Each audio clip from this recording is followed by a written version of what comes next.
Olá, está no ar o programa Direito e Globalização, que você pode assistir pelos canais 9 da NET, 186 da Vivo TV e também pelo site www.tvaberta.tv.br. Vou repetir, www.tvaberta.tv.br.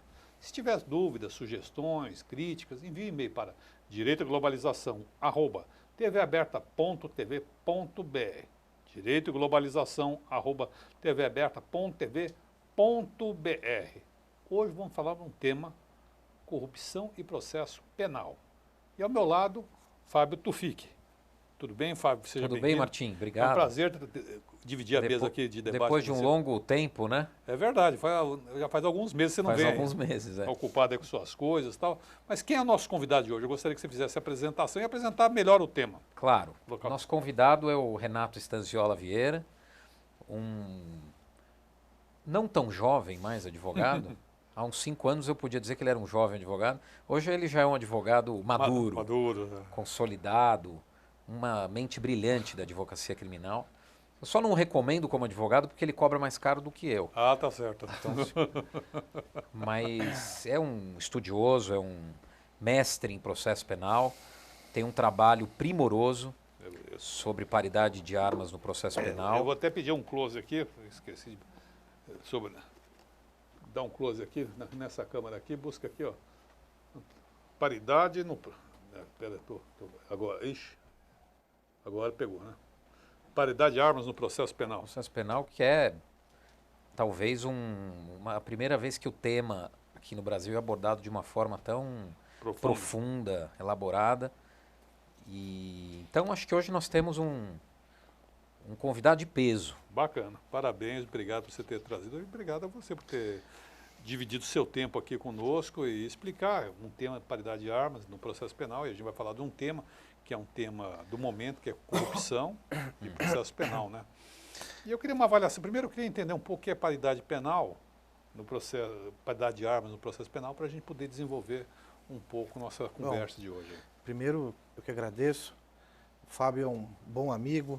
Se não fosse um amigo de tantos anos, não podia ter essa intimidade de tirar um sarro comigo. Ainda falar dos seus honorários. Pois é. Agradeço o convite. Mas ele é esperto que obrigado. Ele é esperto, falou que o seu honorário é mais caro que o dele. Claro, eu elogio, mas não vá, procure a mim. Concorrência é isso. A gente brinca que quando a gente está em alguns casos juntos e tal, um liga pro outro, porque eu pensei nisso, eu também teria pensado, pensei antes, pensei depois. Enfim, é um prazer estar do lado do Fábio, é um prazer estar do seu lado aqui também, obrigado. Agradeço o convite. Seja bem-vindo. Muito obrigado. Paridade de armas, o Fábio foi muito bondoso na apresentação, mas enfim, é um tema que realmente o Brasil não está num debate ainda, porque nós estamos apegados a tratar, no âmbito do processo civil, de igualdade de direitos no processo. No processo civil é muito simples nós pensarmos autor, réu, a demanda de um em face do outro, e tudo fica muito mais simples de lidar. O complicador no processo penal é que nós temos que pensar no papel do Ministério Público. E, aliás, sobre o tema corrupção, acho que nós vamos ter tempo de, em alguma medida, falar disso aqui agora. Qual é o papel do Ministério Público? E qual é o papel da defesa? Falar do tema sobre paridade de armas no processo penal, o conceito da paridade de armas no processo penal, que vem de órgãos internacionais de proteção de direitos humanos, da Corte Interamericana, também do Tribunal Europeu, de uma sólida doutrina, infelizmente ainda não a brasileira, é a igual oportunidade de forças no processo para o convencimento do magistrado, que afinal de contas é o único imparcial na cena processual, dos argumentos contrapostos. Então, o Ministério Público tem seus argumentos, a defesa tem seus argumentos, e paridade de armas significa a repartição de forças em igualdade, na medida do que é faticamente justificável. Vou abrir um parênteses. Pense, por exemplo, em interceptação telefônica. Pense, por exemplo, em medidas cautelares em curso, que nós não podemos imaginar que as duas partes têm a mesma ciência enquanto essas medidas acontecem. Mas, tirando esses exemplos fáticos, que são realmente limitadores da igualdade de armas, pelo menos temporalmente, é igual distribuição de forças no processo penal. E é sobre isso que eu convidei nesse trabalho e nós discutimos, porque se por um lado nós temos que dar mais forças para a defesa, realmente temos que dar mais forças para a defesa, a partir da própria investigação, a partir do momento em que alguém é cientificado ou que alguém é alvo de uma determinada investigação, essa pessoa tem que exercer os seus direitos para reagir àquela situação. Uma tônica do trabalho é a colocação, do ponto de vista científico mesmo, do Ministério Público como parte no processo penal. Acho que nós vamos conversar aqui mais alongadamente. Eu tenho uma pergunta que surge disso que você acabou de colocar, Renato. Porque a questão da paridade no processo penal, ela surge até do ponto de vista geográfico, em que sentam as partes numa audiência, por exemplo, né? O Ministério Público do lado do juiz, a defesa na federal, por exemplo, num degrau até mais baixo. Foi até reclamação já no CNJ. Já houve. Tem uma reclamação, tem uma ADIM. A ADIM, que o nosso Instituto IBCCRIM foi admitido como amicus curiae, isso é a chamada concepção cênica, né? Nós estamos habituados com a Santíssima Trindade. Vamos falar a verdade. O Ministério Público senta à direita de Deus Pai Todo-Poderoso. Por quê? Porque existe um mantra de que, ainda que seja no processo penal, no âmbito de uma causa penal específica, defensor da sociedade, quando ali há partes. Há uma parte acusadora, artificialmente existente para essa finalidade, que é acusar, e uma parte que defende os interesses do imputado.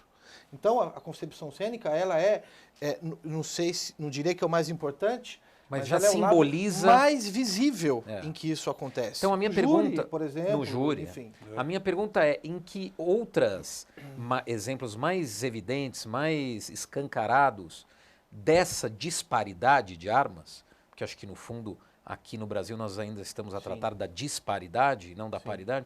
Quais são os movimentos ou as praxes judiciárias em que fica mais escancarada essa disparidade? Esse é o lado, sem dúvida, o lado mais visível, porque é o lado que os espectadores da justiça veem. Só para complementar isso, a pessoa chega diante da sala de audiência e ela vê próximos juiz e promotor, e do outro lado, em outra posição, o acusado e o defensor. A testemunha já até se dispõe a ser mais solidária. São dois contra um. Existem autores brasileiros que dizem que há um conúbio acusatório em determinadas situações limítrofes. Mas só para essa questão, na Itália já superou isso. A Itália tem uma disposição expressa na lei de atuação do Código de Processo Penal vigente que determina que haja distribuição igual dentro da sala de audiência. Portugal, há manifestações de juízes do Tribunal Constitucional também nesse sentido. Mas agora, voltando a outros exemplos, nós temos a praxe no Brasil de que a investigação serve para o Ministério Público. A investigação serve para que a polícia leve elementos para o Ministério Público. Quando isso não é bem verdade. A investigação deve servir de elemento também para filtrar contra uma acusação indevida. E se o Ministério Público é a parte acusadora no processo penal, a parte que vai se defender tem que poder exercer direitos também. Mas um exemplo que sempre me chama a atenção é a atuação do advogado e do Ministério Público nos tribunais. Porque eu já escrevi isso, então não tem problema dizer, o Ministério Público, com todo respeito, atuou como um camaleão processual no processo penal. Porque a depender da fase, ele se comporta como parte, e depender da fase, ele se comporta como custos legis. Isso chama muito a atenção. Posso te dar um exemplo? Claro, você citou isso? Claro. Eu tive um julgamento semana passada no TRF4 e compulsando os autos eu vi que não havia contrarrazões. Aí lendo o parecer, fez junto. Ele diz o seguinte, o parecer supre as contrarrazões do Ministério Público. Então. Ou seja, é um reconhecimento mais do que tácito, quase expresso, de que realmente eles se entendem na mesma figura. Sim. De acusador. Sim. Senão ele não poderia usar o parecer como contrarrazões. Exatamente. Exatamente. Então, a figura do parecer, e eu não vou ficar aqui discutindo estatística, se o parecer é favorável, é contrário, a tese acusatória, a tese defensiva, mas a figura do parecer é um contrassenso. Porque o órgão, no processo penal, este órgão, em ações penais de iniciativa pública, ele é e tem que ser um órgão de acusação. Claro. Senão, não há um contraditório. Alguém tem que se defender importante explicar contra uma pro público, carga talvez, acusatória. né, Martim, que todo processo criminal que é submetido ao tribunal, além das contrarrazões, ou além da peça acusatória feita pelo Ministério Público, o processo recebe, na segunda instância, um parecer do Ministério Público que, em tese, diz quem está certo e quem está errado. Então, o que o Renato está dizendo é que o mesmo órgão que acusa é o órgão que lá na frente vai dizer quem está certo e quem está errado. Emite um juízo de valor sobre... Emitir e é quase um auxiliar. E é uma peça que guia demais o voto dos desembargadores.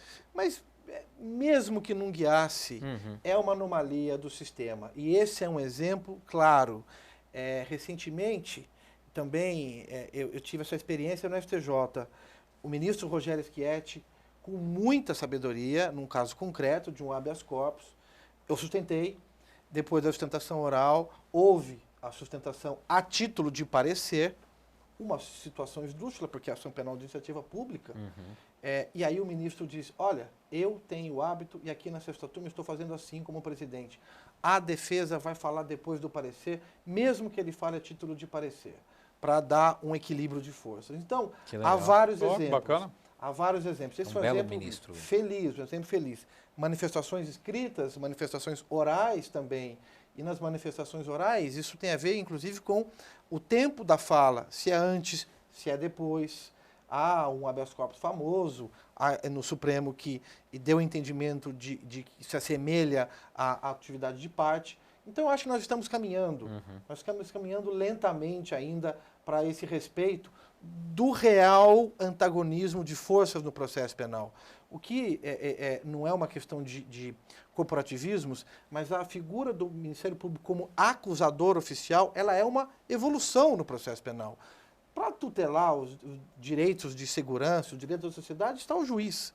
O Ministério Público, quando exerce a atividade de oferecer uma denúncia contra alguém, fazer qualquer pedido contra alguém, ele está valorando uma conduta. Ele não é imparcial. Não existe uma parte, ontologicamente, uma parte que seja imparcial. Isso simplesmente é inconcebível. Logicamente e juridicamente, uma parte não pode ser imparcial. E é isso o sistema. Renato,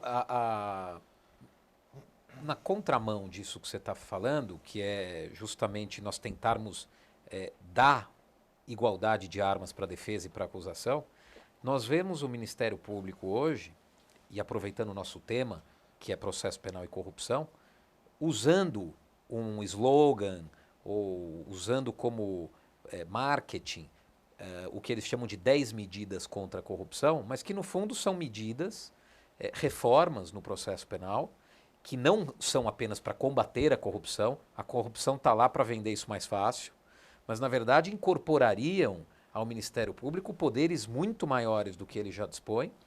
E o que me chama a atenção é que a corrupção brota justamente em ambientes onde o poder se torna muito forte e limitado. Eu vou ter que te interromper aqui, a gente volta e trata desse tema que é importante no próximo bloco.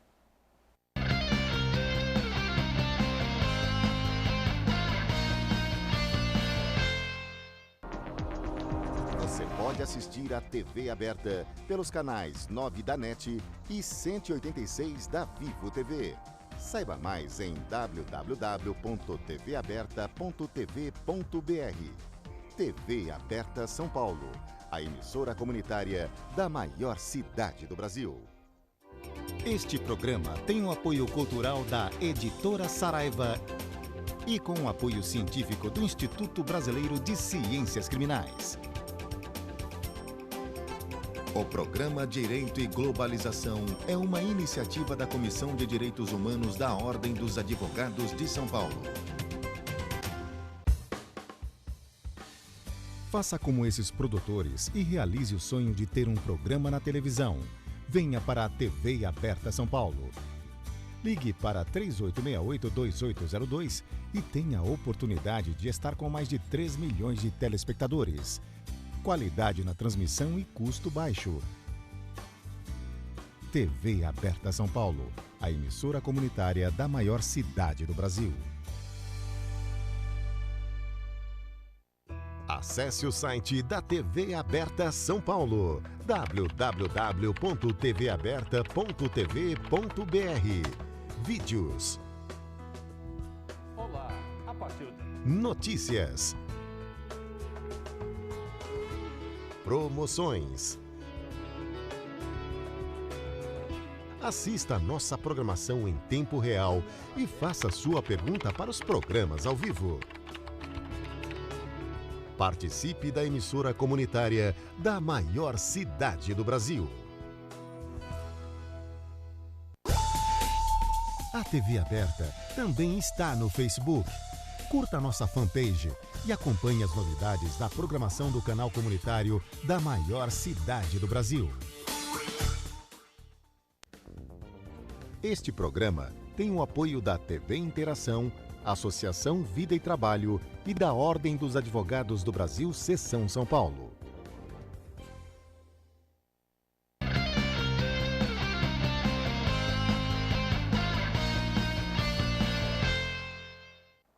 Estamos de volta no programa Direito e Globalização, hoje discutindo processo penal e corrupção.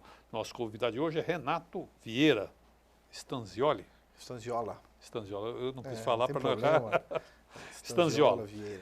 Eu interrompi o Tufik quando ele estava fazendo uma pergunta bastante interessante. Eu só queria fazer uma observação para ir na pergunta. É o seguinte, você falou como é assustador a disposição cênica de um tribunal. Mas você, antes mesmo de você entrar dentro da sala, há um famoso cartaz que está sendo retirado por determinação da Organização dos Estados Americanos, aquela ameaçando desrespeitar... crime de desacato, desrespeitar funcionário, é crime federal, qualquer coisa assim, né? Então você vai me permitir abrir um parênteses? Por favor. Porque na UNB-Secrim eu sou atualmente diretor do Departamento de Projetos Legislativos. É só um parênteses, depois se a gente tiver tempo a gente volta a falar sobre isso. Esse departamento ele tem tentado acompanhar o sistema, as escolhas do parlamento nas medidas de penal, processo penal, segurança pública, que são os temas afetos ao UNB-Secrim. E um dos pontos, que há um projeto de lei para a revogação do crime de desacato. Justamente tem como uma das premissas essa questão da OEA, de condenação dos países por conta disso. Isso mal esconde um autoritarismo. Aliás, por falar em autoritarismo, estamos às voltas com as tais 10 teses contra a corrupção. Esse é um tema que extravasa a questão da paridade de armas, porque é uma escolha política. A gente tem que ver isso de frente. É uma escolha política e é um serviço de marketing muito bem feito. Não digo isso porque hoje está mais fácil ou mais difícil advogar, mas é uma questão de marketing muito bem feita, realmente, que tem cativado pessoas de muito boa fé, e são pessoas de boa fé, que acreditam nessas propostas, acreditam que elas vão debelar o mal que é a corrupção. Tal seria também, no mesmo esteio, a gente fala da redução da maioridade penal, essas medidas do populismo penal. Então, e essa escolha política, ela tem alguns pontos dessas teses, algumas que seria de nós pensarmos em concordar até. Accountability, disposição de verbas para publicidade, para o combate, medidas, essas primeiras medidas não me chamariam tanto atenção, mas agora, no campo do processo penal, realmente é uma escolha de política criminal muito complicada. Eu vou dar 2 exemplos difíceis. Um exemplo é o exemplo do teste de integridade. O outro exemplo é o exemplo do sigilo da fonte. São nomes estranhos no processo penal. Teste de integridade. São nomes estranhos. Teste de integridade, ele é uma medida para testar, e isso está no anteprojeto, a propensão de alguém à prática de corrupção. Veja bem, propensão. O pleito dessa medida especificamente... Remonta a um positivismo? Não, mais do que isso, valerá como meio de prova em processo administrativo, em processo penal. Dá um exemplo. Propensão. A gente bota assim uma nota... Exatamente. O exemplo é esse. Alguns países em que não tem uma disciplina como nós temos contra o flagrante preparado, que não tem essa preocupação que nós devemos ter contra o agente encoberto, que é uma questão científica, acadêmica, mas o agente encoberto versus agente provocador, aliás, versus agente infiltrado, que é o seguinte: você cria uma situação de convite à prática da corrupção. E há um cuidado no direito comparado, olha, não pode ser, isso está no texto das justificativas do Ministério Público Federal, não pode ser algo irrecusável. Trocando em miúdos é isso, não pode ser algo irrecusável. tem que ser algo que flerte com a realidade para você testar a propensão do sujeito morder a isca. A ideia é uma ideia moralmente sã, eu diria. Mas o problema é você trazer isso para o campo do processo penal e do processo administrativo como propensão de alguém e isso valer como prova. Eu acho que o nosso convidado hoje, Renato, é um homem muito educado, moralmente. Sim. Isso é um escândalo, um negócio desse. Mas o que me chama a atenção é que essa medida que é repleta de boas intenções, eu fui pesquisar quando se falou, e falou nas justificativas, a ONU alerta para isso. Sim, a ONU alerta para isso, mas há resoluções da ONU recentes, inclusive de 2009, dizendo cuidado com os países em que há medidas de controle ao agente provocador e ao flagrante preparado. E é o caso do Brasil. E hoje nós estamos diante de um discurso... O Brasil não permite o flagrante. Nós estamos diante de um discurso monocórdico, porque quase como se, olha, contra a corrupção tudo vale. Vale qualquer coisa. Né? Tem a questão da prova ilícita, né? Sim. Também. A questão que era do sigilo da fonte? O sigilo da fonte é mais do que uma testemunha protegida, muito mais. É uma testemunha que nunca seria revelada. Então nós temos o chamado direito ao confronto no processo penal brasileiro. É como assim, eu tenho a prova, eu não vou te mostrar, mas confia em mim. Exatamente, não vai mostrar e a fidedignidade dessa prova, o máximo que é permitido é que o titular da prova, o juiz, o acusador, digamos assim, ele pode se valer de um policial para dizer que aquela testemunha está dizendo a verdade. É uma meta-testemunha, vai dizer, olha, essa testemunha secreta... É uma profissão de fé secreta, na palavra do policial. Exatamente. O policial garante que aquela testemunha secreta, que o acusado nunca vai poder contrapô-la em audiência, está dizendo a verdade. A palavra do até para uma polícia suíça isso seria um absurdo. Então, uma polícia brasileira, então... Esses são dois pontos que me parecem muito complicados. Isso remonta ao whistleblowing, a técnicas de controle da corrupção em âmbito da iniciativa privada. Mas aí eu volto a falar, nós estamos diante de uma escolha de política pública.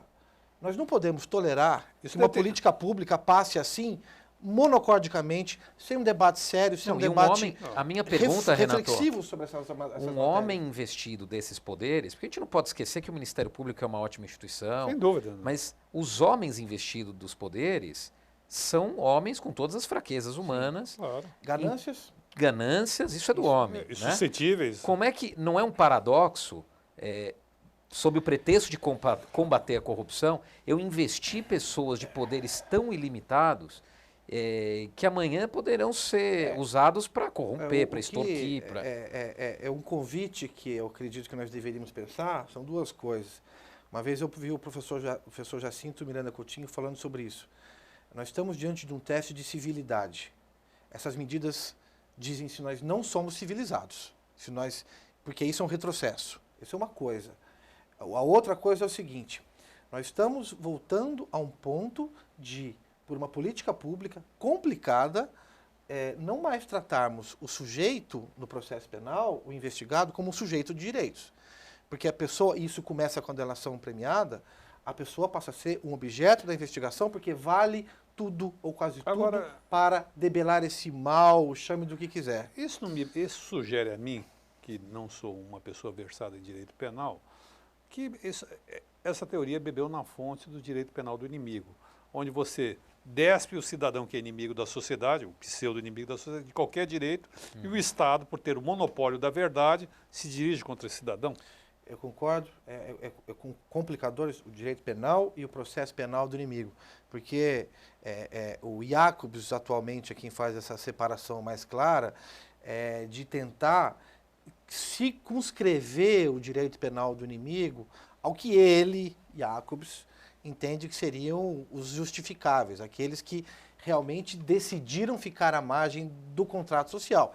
Terrorismo, tráfico de drogas, crimes econômicos, crimes sexuais, grosso modo, segundo Jacobs. Mas é difícil nós não pensarmos no direito penal do inimigo, e aí há outras teorias do direito penal do inimigo mais antigas, como Rousseau, Fichte, que dizem, olha, bastou o sujeito praticar o crime, ele deve ser tratado como inimigo. Então, no fundo, nós estamos diante de uma eterna escolha social. Como nós tratamos quem é acusado da prática de um crime? Na medida em que nós falamos o processo penal tem menos garantias para esse nicho de crime, nós estamos fazendo uma seletividade complicada, estamos segregando a população e estamos voltando a um tempo de barbárie. Né? Prejulgando. Porque você só vai dizer se ele é inimigo ou não depois de você condená-lo e decidir que ele é culpado. Não, Ele é menos titular de direitos. Isso Isso parece a Inquisição, que se você confessa o crime, você é culpado, depois de uma tortura. Se você não confessa, você tem parte com o diabo, porque quem foi torturado confessaria de qualquer modo. Eu estava num julgamento semana passada e a gente estava discutindo uma questão de cadeia de custódia da prova. E aí, a certa altura, o desembargador perguntou para os advogados assim, o senhor está sugerindo que por essa prova não está lacrada, o Ministério Público ou algum agente público poderia ter mexido nisso? É isso que o senhor está sugerindo? E os advogados olharam e falaram assim, é exatamente isso. Agora, quer dizer, não passa pela cabeça, às vezes, de um juiz que um membro do Ministério Público possa praticar ilicitudes. Isso é grave. Não pode haver uma instituição acima de qualquer suspeita. Toda instituição que é feita de homens, ela deve seguir as fórmulas e as formas, porque esta é a garantia da integridade. Não é a pessoa, la garantia sou eu.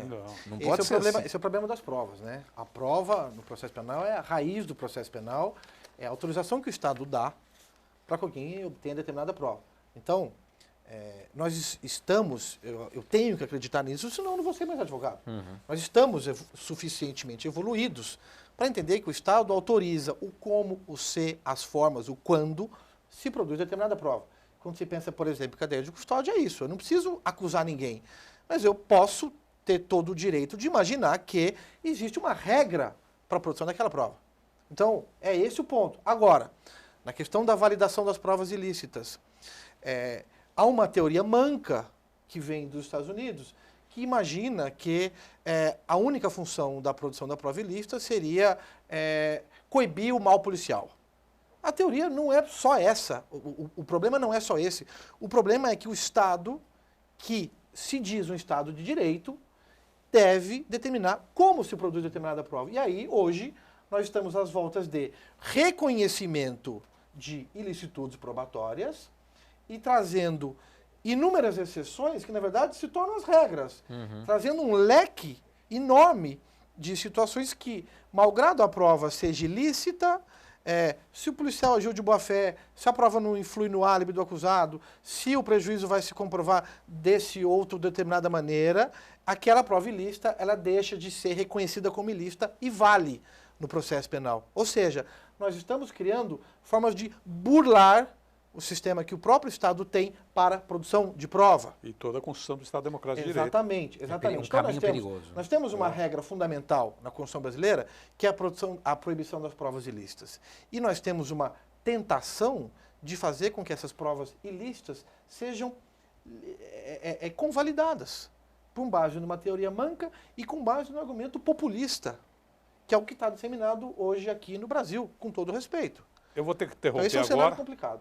Agora eu vou ter que interromper agora, a vez que eu interrompo você, e a gente vai para o intervalo e voltamos já no terceiro bloco do programa Direito e Globalização.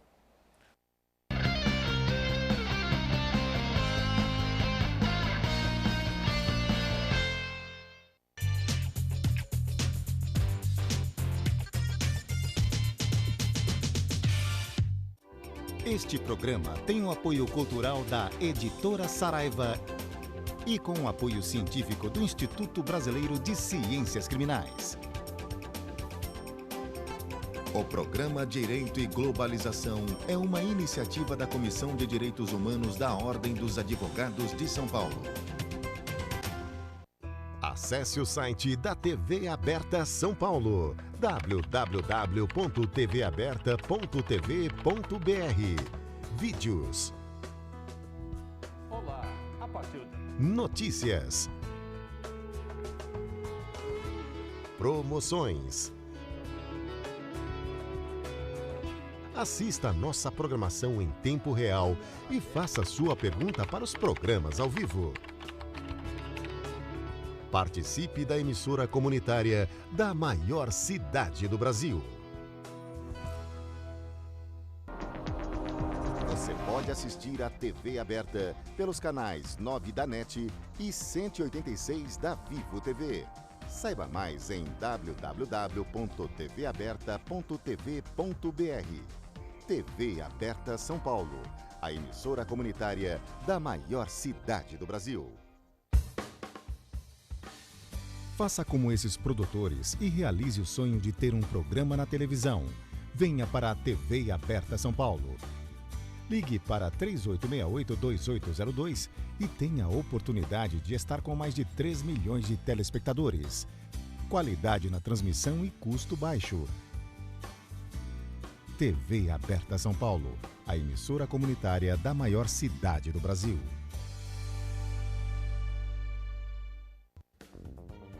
Este programa tem o apoio da TV Interação, Associação Vida e Trabalho e da Ordem dos Advogados do Brasil, Seção São Paulo.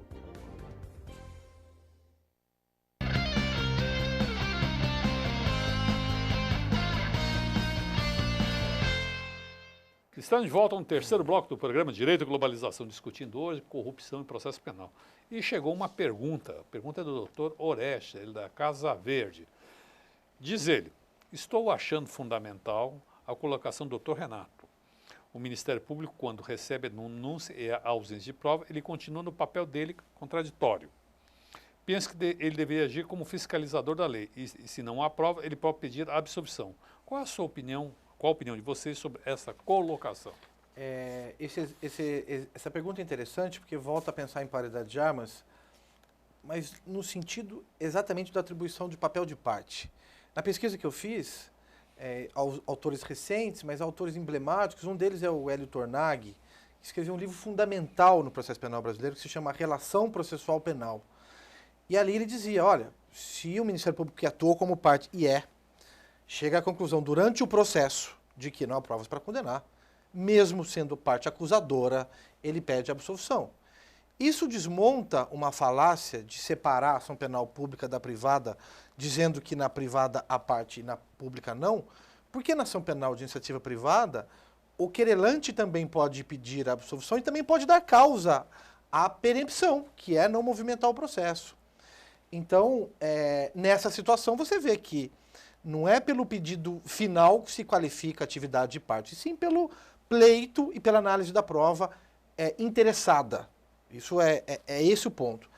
E aí a minha resposta seria, o Ministério Público, sim, vendo que a atividade, a tese trazida na denúncia, que a denúncia é uma hipótese, a hipótese trazida na denúncia não se confirma, ele pede, sim, a absolvição. E me remonta a um outro pedaço da resposta que eu queria chamar a atenção para o Oreste. E o juiz, como fica nessa questão? Há uma distinção, porque o Código de Processo Penal não veda que o juiz impõe uma decisão condenatória, mesmo quando o titular da ação penal, o Ministério Público, pleiteia a absolvição. Não me parece que essa seja a solução adequada, dada a imparcialidade do magistrado e dado o interesse que guia a atuação do Ministério Público. Se a parte pediu a absolvição, o juiz, que é imparcial, não deveria se sobrepor a quem tem o poder de fazer os pedidos do processo penal e condenar alguém, porque seria uma condenação sem pedido. Enfim, mas esse é um outro ponto. Ok. No bloco passado nós falávamos sobre a ilicitude de provas. Vamos pegar um caso concreto. Há provas trazidas no bojo dessas operações que estão ocorrendo em Curitiba, que foram trazidas, segundo noticiam os jornais, num pendrive. Foram obtidas não pelo traslado de provas da Suíça, como seria o normal, pelo Ministério Público, pela via das cartas rogatórias, enfim, dos trâmites, e sim foi trazido num pendrive provas de forma ilícita. Há um clamor, digamos, popular, no sentido que essas provas sejam admitidas. Não, e o Ministério Público diz que ele recebeu, olhou, e aí, depois que ele olhou, ele fez um pedido formal para que fosse enviada oficialmente.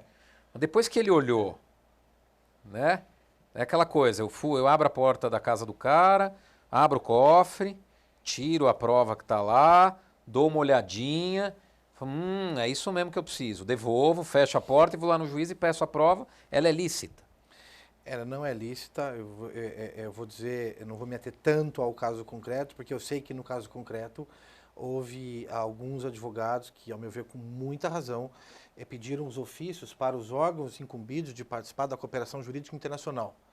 Essa é uma questão que eu acho que tem que ser revisitada.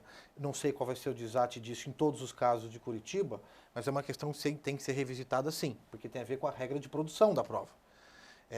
Existem regras de produção. E se é uma prova que depende de uma cooperação jurídica internacional e parece que não foi obtida da forma correta, como a gente está apontando aqui, não vejo solução senão desentranhar e anular o que dela advém. É esse o ponto. E aí nós voltamos à questão da civilidade. O Fábio tocou num ponto importante, que é o seguinte: nós temos o momento da valoração e o momento da produção da prova. Eu só posso valorar alguma coisa depois que eu já obtive essa determinada informação. E eu tenho regras que disciplinam a forma de obtenção da prova. O que há, nesses casos, é um atalho, porque a pessoa já sabe que a prova vai ser útil para ela, só que ela não fez a aquisição dessa prova pelos meios corretos. E é de rigor observar também que, nesse caso, abre porta para outro tipo de atividade ilegal. Evidente. Escuta telefônica, Evidente. Interceptação de carta, invasão de escritório. O exemplo... Tudo. Então você está me dando 2 exemplos. Exemplo Até mesmo a tortura, desculpa. inviolabilidade. Anteontem foi noticiado que o Supremo Tribunal Federal julgou um recurso extraordinário com repercussão geral. 603, 616, se eu tiver correto, em que o Supremo, abro aspas, fixou a hipótese em que a polícia pode fazer busca sem mandado durante período noturno com justificativa a posteriori. As intenções são boas. Eu não conheço o acórdão, então vou me abster de falar muito sobre isso. As intenções são boas, mas é perigoso, vamos aguardar qual vai ser a conclusão do acórdão, é perigoso nós estarmos diante de um réquiem para a inviolabilidade do domicílio. Agora, o outro exemplo que você citou, que é a questão do cofre, a abertura do cofre. O sujeito, hoje, há precedentes do STJ de que é possível você fazer um empréstimo de prova de interceptação telefônica, colhida evidentemente no âmbito do processo penal, e trazer isso para um processo civil. Seja ele administrativo, seja ele para discutir, inclusive, questões de família. É a teoria do cofre arrombado. Você colhe a prova específica no processo penal, depois que você já arrombou o cofre, aquela prova que só poderia ser produzida e valorada no âmbito do processo penal, como o cofre já foi arrombado, você traz essa prova para o processo extrapenal. Existe uma vedação clara constitucional contra a utilização desse tipo de prova em âmbito não penal, mas não é isso que os tribunais têm aceitado. Então, de novo, um ponto problemático na questão da prova. E isso, essa questão da cadeia de custódia e das provas que dependem de cooperação jurídica internacional, esse ponto, e eu vou me abster de trazer detalhes, ele é um dentre tantos outros, porque com a complexidade das investigações, com a complexidade das operações financeiras, na maior parte delas, e de comunicações, nós vamos temos que estar às voltas com uma responsabilidade para decidir quais são as regras de produção. E é um precedente que pode ser um precedente nefasto. Se nós não seguimos as regras no primeiro precedente, nós não vamos seguir em nenhum outro. Agora, não foi essa semana que eles também deram em repercussão geral um caso em que você não pode invadir um domicílio para fazer busca, se você já, depois de a busca ser feita e você encontrar, ela não vale se você não conseguir demonstrar que havia, antes de entrar, razões suficientes que justificavam a tua entrada. Então, assim, eu entrei e achei a droga. É um precedente do Supremo, se não me engano, desta semana. Eu entro e acho a droga. É esse o precedente. Se você não me mostrar, o Supremo está dizendo, se você não me mostrar que antes de você entrar, você tinha razões minimamente fundadas para invadir a casa, essa busca é inválida. Então, são formas até meio dicotômicas de enxergar a atuação da polícia, né? Esse que você falou, eu não tinha visto. Não, mas é esse o precedente. O Supremo tenta chegar a uma fórmula justamente para evitar, e foi dito isso nas notícias do Supremo, o voto do Gilmar Mendes, o problema das buscas e apreensões com drogas tem a ver com as classes hipossuficientes, porque arrombar o barraco é fácil. Né? Então, manda aquele mandato ele genérico. Arromba, depois justifica. Arromba, depois justifica. Então, esse é o precedente. O que o Supremo tenta fazer é dizer, você fez isso, mas você tem que justificar que naquela situação você estava diante de uma carta branca para o cara invadir a casa que ele quiser. Carta branca. Mas o problema continua Porque há hipótese de inviolabilidade. É isso. Até Então, porque se você tem razões suficientes de que lá tem droga, e normalmente droga. é alta quantidade. Alta quantidade de droga ninguém movimenta assim tão rápido. Monta uma campana ali, pede, se as razões são fundadas, você consegue fazer um pedido para um juiz. sim, E o juiz vai te deferir uma busca. Exatamente. Se o sujeito sair de casa com a droga, você dá o flagrante na rua. Então, no fundo, você não tem motivo para invadir a casa do sujeito. Não, isso é mandado, é um instrumento autoritário para conferir mais poder à polícia do que tem e justificar o que tem sido feito. É tão escandaloso essa É que a gente situação. sabe que depois que o mandado de busca é expedido pelo juiz, esse processo não dá mais para ser rasgado, né? Que é um problema que nós temos, infelizmente. Né? E há outro. E quando você está falando das classes menos favorecidas, eles dão aquele mandado de busca genérico. Sim. Na, No Morro quadrilátero. tal. No quadrilátero. quadrilátero. Morro tal, pode entrar no morro Olha, tal. Quarteirão. entra e vai derrubando. Vai derrubando. é. E você vê, e as arbitrariedades vão acontecendo. Aí você vai reclamar nas corregedorias, Então, vai recorrer. E, bom, Existe uma inversão, você não vê pelo prisma da proteção, você vê pelo prisma da dita eficiência e da situação que pode ser justificada a posteriori do tal flagrante. Nós não vamos dizer aqui de flagrantes forjados, nada disso, mas pelo prisma da garantia constitucional envolvida, não seria admissível nós chegarmos a uma solução de compromisso que pode ter sido essa. e você vê que tudo isso, no fundo, são soluções já conhecidas, conservadoras, e que justificam a derrocada do Estado Democrático de Direito. Você acaba com toda a segurança que o indivíduo tem dentro da sociedade e ele fica refém do Estado, confiando no bom senso, entre aspas, do policial. Agora, com essa medida que você fala da testemunha, que o policial vai referendar, daqui a pouco a gente vai ser juiz de máscara. Sim. E para onde a gente vai parar? A gente vai ficar à mercê do Estado? A nossa produção de prova, ela continua uma produção de prova do século XIX. Né? Sim. No júri é muito comum isso. O júri, a esmagadora maioria da prova carreada para o processo que depois vai ser levado a júri é confissão policial, testemunhos de ouvir dizer. É muito comum. E todos nós sabemos como são obtidas essas confissões Exato. policiais e como são reproduzidas nos autos. É isso mesmo. E relatórios da polícia, eu fiz muito júri, né? Hoje não faço tanto mais. Relatórios da polícia, sim. Estivemos no local, sítio dos acontecimentos e em conversa com populares que não quiseram se identificar com medo do réu, disseram que foi ele o autor do crime. E aí você vem e pede a condenação do cara com base Isso nisso. lembra, tudo isso é herança do regime militar, da ditadura militar. Quando, por exemplo, havia ações, matavam pessoas, punham elas na rua e a própria polícia, para mascarar, punham agentes locais dizendo: eu vi como matou, tal. Inventava uma história, espalhava, chegava à Criar imprensa. testemunha. Criava testemunha ali daquele fato, porque ele já tinha sido morto na tortura e só jogava o corpo. Para inventar uma história. Para inventar a história. No fundo, a gente ainda não enfrentou a grande questão nossa, que é o enfrentamento do regime autoritário e suas heranças. Essa é a discussão. Até porque o regime caiu, mas foi uma transição. Foi uma transição. E as polícias As instituições se mantiveram as mesmas. mantiveram. A polícia militar é um exemplo acabado disso. É o melhor Um exemplo. acabado. A Polícia Civil, como ela sujou mais a mão, digamos assim, ficou com a cara mais aparente pelo DOI-CODE, pela Fleury, os Fleuris da vida, ela pagou a conta maior. Mas há um grande débito ainda da Polícia Militar nisso tudo. Eles foram muito ativos nisso aí. Eu não sei se a gente vai ter tempo de falar nisso, mas eu queria fazer uma propaganda aqui. Faça. O livro do Lucas Ferraz, que é um livro sobre a ditadura, agora da Companhia das Letras. O livro chama Lugar Nenhum. Esse livro, o Lucas Ferraz é um jornalista muito conhecido, e ele fez uma pesquisa, ele trabalhou na Comissão da Verdade, ele é especialista no tema, e ele documenta nesse livro que na transição do período militar para o período civil, os civis não conseguiram conter os militares, não conseguiram dizer para os militares, apresentar os documentos que existem de tortura e de o que aconteceu.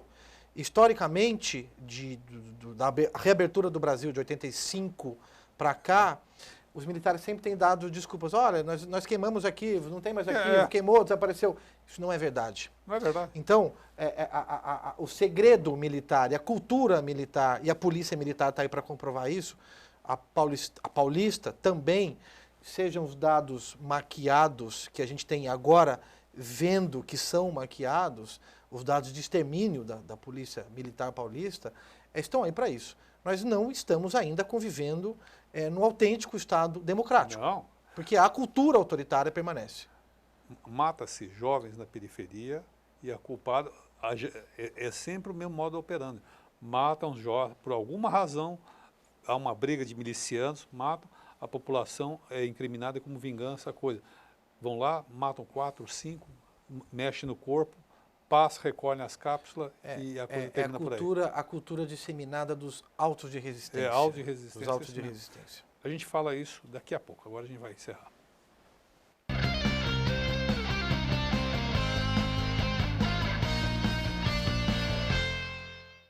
Acesse o site da TV Aberta São Paulo, www.tvaberta.tv.br. Vídeos. Olá, a partir de... Notícias. Promoções. Assista a nossa programação em tempo real e faça sua pergunta para os programas ao vivo. Participe da emissora comunitária da maior cidade do Brasil. Este programa tem o apoio cultural da Editora Saraiva e com o apoio científico do Instituto Brasileiro de Ciências Criminais.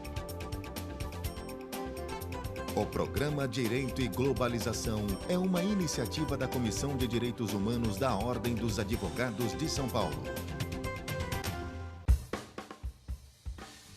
Faça como esses produtores e realize o sonho de ter um programa na televisão. Venha para a TV Aberta São Paulo. Ligue para 3868-2802 e tenha a oportunidade de estar com mais de 3 milhões de telespectadores. Qualidade na transmissão e custo baixo. TV Aberta São Paulo, a emissora comunitária da maior cidade do Brasil. Você pode assistir a TV Aberta pelos canais 9 da NET e 186 da Vivo TV. Saiba mais em www.tvaberta.tv.br. TV Aberta São Paulo, a emissora comunitária da maior cidade do Brasil. A TV Aberta também está no Facebook. Curta nossa fanpage e acompanhe as novidades da programação do canal comunitário da maior cidade do Brasil.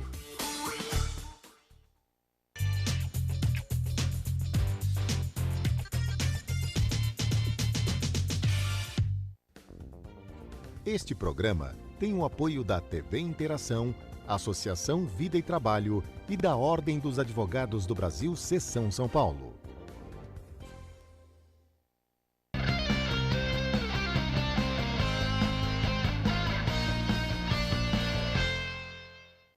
Estamos de volta no quarto e último bloco do programa Direito e Globalização. Eu vou mostrar aqui, nós hoje estamos recebendo o doutor Renato Vieira. Renato Vieira, que está em cima.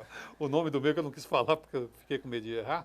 Autor do livro Paridade de Armas no Processo Penal. E nós estamos discutindo o tema do momento, que é corrupção. E muito mais, sobretudo, a garantia do Estado Democrático de Direito nesse processo. Eu queria fazer uma pergunta a você. Doutor, nós estamos em curso várias e várias investigações que têm se desdobrado em outras e tantas outras, tudo mais. E há defensores, eu tenho visto, defensores que essas operações se tornem de forma permanente. Que elas se desdobram e vão investigando a corrupção, da corrupção, da corrupção. E no Clebras, depois vai para isso, vai para aquilo. A gente brinca até que os nossos netos vão comentar, né, no café da manhã com os filhos deles. Nossa, foi estourada a 58ª fase da operação. Mas nem vai ser mais lava-jato, vai ser lava supersônico, porque a tecnologia vai estar outra.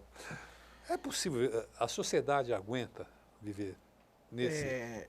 Eu acho que a sensação de escândalo é uma sensação de escândalo que começou com um fato notório, um fato que envolveu a Petrobras, que é um patrimônio brasileiro. Sem dúvida, que deve ser protegido. É evidente. Essa sensação de escândalo, ela significa também um quê de legítimo anseio popular de ver pessoas do andar de cima sendo processadas, mas eu acho que isso seria o bastante para que nós tivéssemos uma questão de maturidade nossa. Olha, essas pessoas estão sendo processadas. Daí a dizer que é praça pública... O mensalão, de certa forma, com todas as críticas que alguns fizeram na época, ele cumpriu um ritual de não cometer, por exemplo, abusos de prender preventivamente. Então. E numa prova, desculpa, eu te interrompi aqui, imagina. numa demonstração até de que o mito da fuga, que é um argumento muito usado, né, em processos criminais que envolve pessoas mais abastadas, do mito da fuga, de que quem tem dinheiro vai fugir. É sintomático que num processo com pessoas importantíssimas da República, todas, né, com condições de fazer isso, num processo de 40 pessoas, um fugiu e agora foi capturado. Você vê que engraçado, né, Fábio? Hoje não existe mais cautelaridade. Porque nós estamos lidando com pessoas abastadas, o que a gente tem visto, e quem quiser pesquisa, o precedente que quiser agora, as decisões de prisão não são decisões baseadas em cautelaridade. São decisões baseadas em aspectos materiais de cometimento de crime. Aí sim, esse é o problema. Pré-julgamento. Esse é o problema da praça pública. É legítimo, nós queremos que as pessoas sejam, por isso que eu friso bem, processadas. Claro que é legítimo que elas sejam processadas. E que ao final do pelo processo crime se A, culpadas... B, C ou D. Não tem problema nenhum. Agora, nós estamos diante de antecipações de medidas de punição, independentemente de requisito de cautelaridade, por praça pública, por vingança, e nós estamos... Aí é que a coisa se deturpou. Nós estamos diante de um circo em que hoje vale...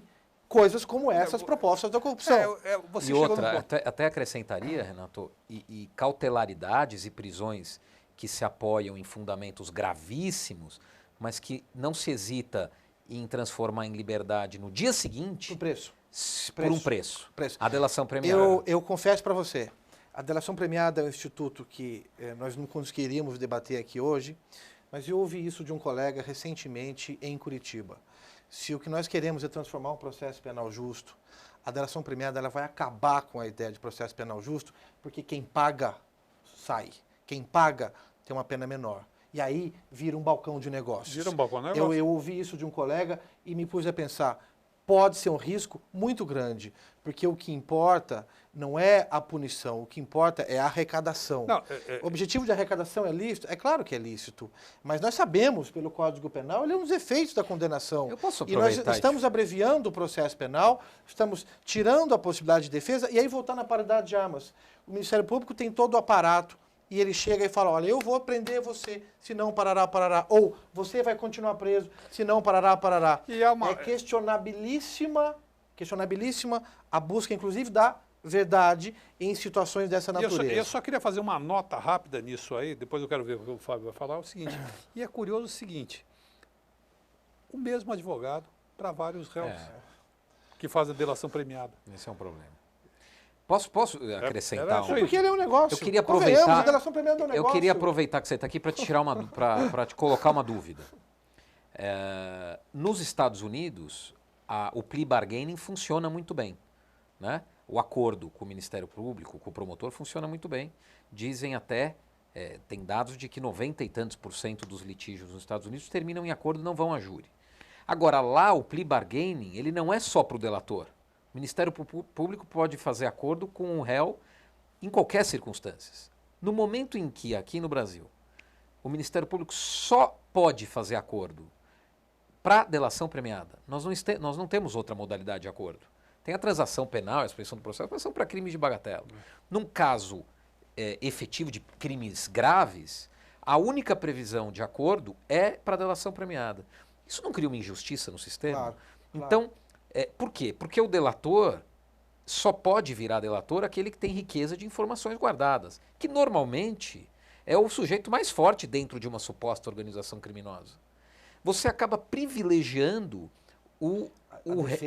a defesa do réu que tem pode optar por fazer isso. Que tem mais responsabilidade que pode no crime. optar por fazer isso. E o sujeito que está num patamar isolado, que não tem contato com ninguém, apenas cumpre ordens, mas está denunciado e acusado talvez do crime... até tenha delinquido, mas não tem informação. E não tem informação, ele vai responder pelos mesmos crimes, sem o direito de fazer um acordo, porque ninguém quer fazer um acordo com isso. E a lei brasileira que disciplinou a delação, ela diz que o delatado só pode ter acesso depois de recebida a denúncia.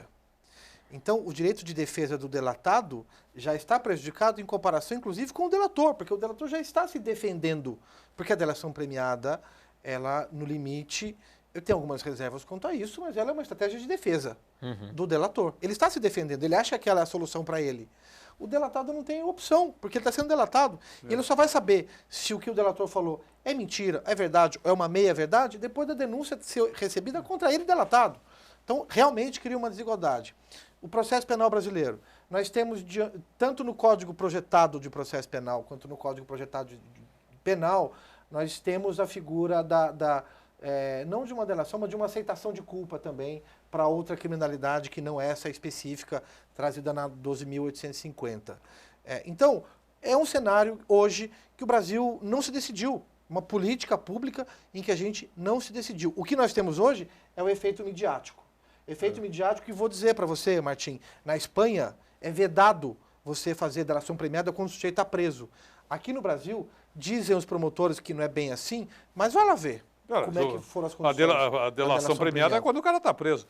Que é uma proposta, inclusive, que o Durso levou para o Legislativo, né? Tem um projeto de lei em trâmite na Câmara dos Deputados que prevê essa proibição de que sejam celebrados acordos se o sujeito estiver preso.